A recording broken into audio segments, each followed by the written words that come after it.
What's up, guys? My name is Ben, and today I'm going to go through the cleanup and restoration of my PowerMac G4 Cube. Although it's not really so much of a restoration, I guess it's really more of a cleanup and enhancement. This G4 Cube was already in pretty good working order, so I didn't really need to do a whole lot to it. What I'm doing here is I'm going through and I'm going to start cleaning out the exterior casing.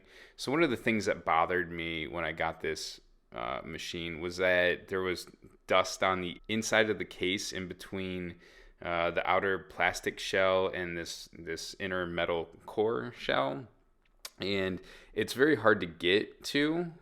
So you actually have to take the inner core shell out, which is easier than I thought it was going to be. So you just have to essentially remove the heat sink grill off of the top and a couple other screws, and the metal core case will just slide right out.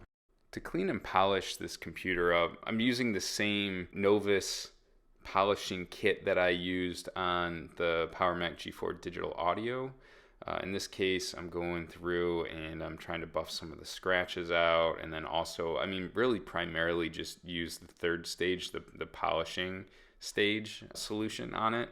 And it's kind of a little bit of a pain in the butt because there's these four panels on the outside and they're curved, and trying to get around those curves and whatever is very fatiguing to my hands. But I was able to get the outside cleaned up and eventually moved to the inside as well, where I was able to clear that dust out. So the backstory with this computer is I don't know, I kind of cheated. I got it off of eBay. I didn't find it in a Facebook Marketplace or in the Goodwill or whatever. So to me, it kind of feels like a little bit of a cheap purchase. But the eBay seller lived in Brooklyn and New York City. So I had my friend Jonathan go and pick it up for me. And essentially, I traded him as a favor or a token of appreciation for him going to pick it up for me and save me the shipping costs and all that. I traded him my first PowerMac G4 digital audio because I thought, I wasn't going to need that anymore. It's just going to take up space. So I got the Cube and he got my G4 digital audio. The Cube itself came from, there's an asset tag sticker on it originally. I believe it came from Columbia University, and if I'm remembering correctly, and it was in really good shape. There really aren't any cracks in the plastic, on the outer plastic shell, and it also came with the adapter, and overall it was just in really good working order. I think it didn't have a hard drive in it, if I remember correctly, although it may have. As for the rest of the specs of this machine, this is a 450 megahertz model, not the 500 megahertz model. It's been upgraded with 512 megs of RAM, up from the original, I believe it would have been 128. And it's also got the DVD drive in there, which is actually gone kind of bum. And I don't really like putting discs in there just because you have to use that credit card trick where you put the double-sided tape on the credit card and try and grab the disc as it's coming out. And of course, after Jonathan dropped it off, or after we did the swap, I went through and polished the exterior of the Cube as much as I could, but there was still that nasty little, I don't know, we'll call it a tramp stamp of dust in between the inner shell and the outer shell. And I wasn't sure how to get that out. I wasn't even sure if you could take the metal shell out of the plastic shell, but you can, and I figured it out, and I highly recommend doing that. So another thing to just be very careful of when you're reassembling the computer is to make sure that the gasket that goes in around the power button is like firmly and fully in place. If it's not, the computer's gonna start shutting off periodically just because it gets confused by the heat coming from its own emissions. So even though the computer was already in pretty good shape before I did anything to it, I noticed that cleaning this up with the polishing kit actually did make quite an improvement in the appearance of the machine. It just makes it look that much more crystally and icy, and that much better when it's sitting on your desk. All right, so we're just putting the finishing touches on this machine here, screwing in the metal shell. All that's left to do now is to just install the core and admire all of our hard work.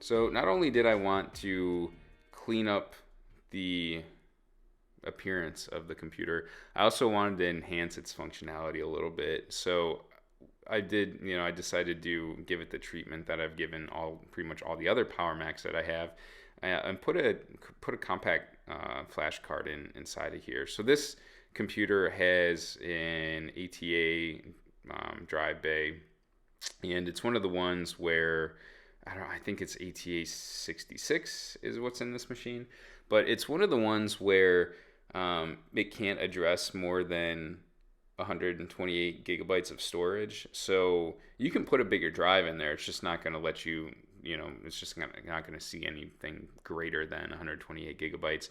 And the only parallel ATA drive I have at this point is like a big 500 gigabyte drive. So it always felt like a little bit of a waste to have that big old drive in there. So I've taken a little compact flash card and put it in here, and you can kind of see how I did it. I used a combination of two adapters. The first is an adapter that basically takes a female to female connector and will serve as a bridge in between the card and the actual parallel ATA cable. There's the compact flash adapter, really, I guess, and the compact flash card inside of there as well. I also had to get one of the Molex to floppy drive connectors too. So we're just going to go ahead and reassemble this computer and get it back in all in place. And now I have a G4 Cube that is freshly cleaned up, and in place of a rotating hard drive, we have a compact flash card. So this computer should actually be silent now, and it should also generate a ton less heat as well. So pretty excited about that. Pretty excited to see how this works out. So I'm just getting my workspace set up so that I can start working on getting one of the operating systems installed. I pulled out 10.4 and Mac OS 9, but I don't know. I'm not the biggest fan of 10.4 on this computer, to be honest. It just seems like when I've run it in the past, it's a little bit sluggish. Like the computer will run it and you can install it, but it's just kind of past its prime. But I'm going to put 10.4 on here anyways, just because it's a maximum one and it's a good, easy, reliable one as well.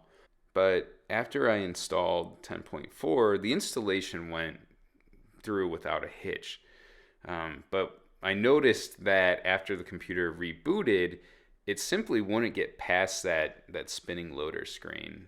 It just stayed there. I left it sit there for like 30 minutes. So I think there might be something weird about the way this machine is interacting with the compact flash card. And also, it also could maybe be that intermediary male to male or female to female little bridge adapter I put in there too. But either way, it simply was not working. So I had to come up with a different solution. And if you want to find out what that was, you'll want to subscribe to my channel and tune in to the next installment in this series. It's going to be a good one.